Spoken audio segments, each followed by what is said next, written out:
hear us? Yeah. All right.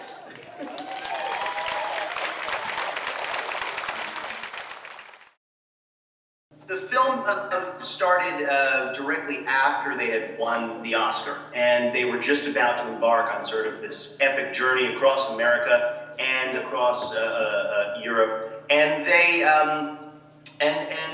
the way it sort of came together was funny because Glenn was actually a student of mine. I was teaching a film class at the New York Film Academy, and Glenn was one of my students. He was learning how to direct short films. And we became friends after the class, and he mentioned that they were about to embark on this journey, and that he was interested in the idea of some kind of documentation. But at that point, we had no idea what it was. So I got together with Nick and Chris Dapkins, who's our other co-director, and we talked about the possibility of there being an interesting film there. But it took 3 years of traveling around with them on the road, wherever they went, to really unearth the narrative that the film that you see here on the screen. So it was a 3-year process, and throughout that process, they transformed. They went through a lot of different journeys, both internally and also throughout the world.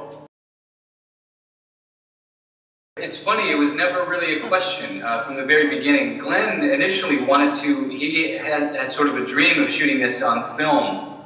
And as soon as we budgeted it out, we realized it was, far too expensive for what we were able to do. So we did a lot of tests with our high-definition cameras and lenses, cinema lenses, and we arrived at kind of a look that everyone was really excited about. And so but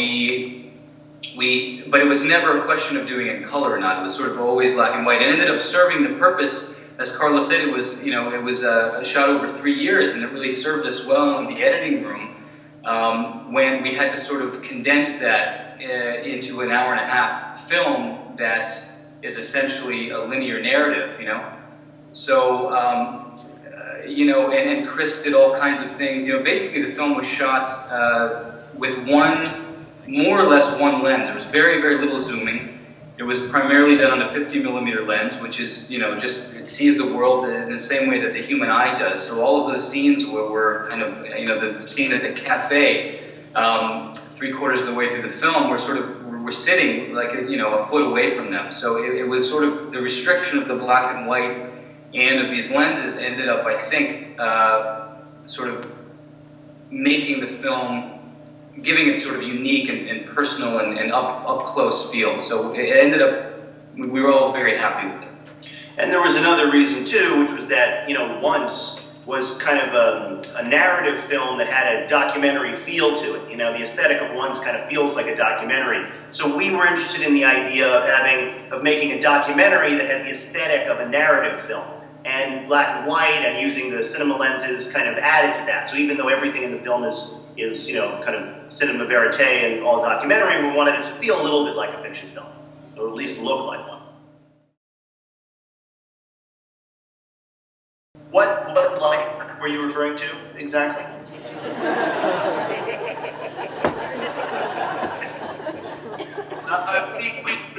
We were, we were sleeping on the tour, but you gotta imagine, like, sleeping on a tour bus. They should do their shows, right? And they get off of their show's finished, and they all hang out. We were working from the moment we woke up until 3 o'clock in the morning, filming, and downloading the footage, sleeping in like a cramped compartment. It was, it was hard to do anything else other than make the movie during that time. But we didn't film straight 3 years. We would film like a month on tour with them, and then take a month off, and then go a month back on. But it was intense to be in these people's heads a little bit. Yeah, seeing this romantic relationship and watching the slow deterioration of it was emotional, because you care about your characters as a documentarian. We became very good friends with them, and we spent a lot of time with them, and a lot of the work was stuff off the camera, just hanging out. And Glenn took us out into this field and played us Van Morrison songs. We all drank whiskey. It was a very, it was as much, becoming friends with them as anything else. So it was intense. It was emotional, for sure. Yeah. I would say that you know, the 4 to 5 years that between filming and editing and distributing, it saw the near disintegration of several relationships. Yeah, to be perfectly honest, because it is really tough. But it's also a really interesting adventure, and it also brings people close in a different way. So I think that, for example, for Carlo and Chris and I, our relationship as filmmakers was very much forged in making this film, and it's something we're all really excited about.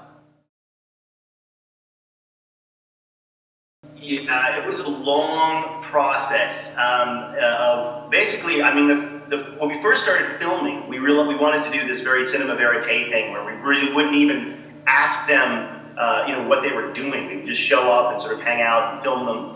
And at first we realized that they were conscious of the camera, that they were, you know, they were aware of it. So we developed certain techniques to kind of make ourselves invisible. And one of them was that Chris would not just film them, he would film everything in the environment. So we would film the leaves on the trees and the venue and the fans, and we just filmed everything. So that by the time we also filmed Glenn and Marquetta, they were like, oh, okay, everything's fair game. The other things we did was that we wouldn't pursue them anywhere. Sometimes we would just wait in a room. If they left the room, we would just wait for them to come back. Maybe they would, maybe they wouldn't. We didn't know.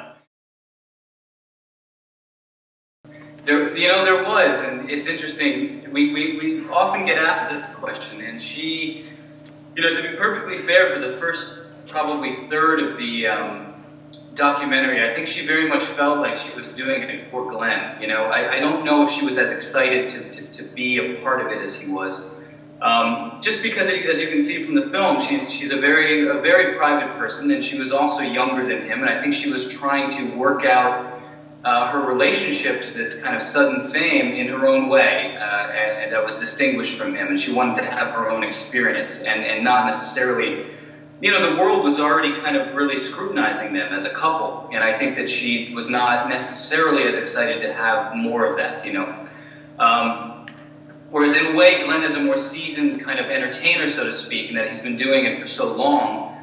And I think that cameras and the attention from the public and the media, you know, he just was more versed in being able to deal with that. So, you know, we were in a way trying to be respectful by not involving their, you know, her entire family in the project. You know, they're fantastic people. We did take a trip to the Czech Republic, and we met them, and they're incredibly supportive and wonderful people. And but it just sort of, it also didn't, there was a point after we met Glenn's parents where we felt that it served the story we were telling a little bit better, actually, than theirs. And in a way, you can't ever really have two main characters in a film. I believe that you have to kind of favor one over the other. I think most films do that, unless you're talking about kind of an ensemble piece, which is the exception to the rule. So it was all of those things combined that sort of led us to where we were.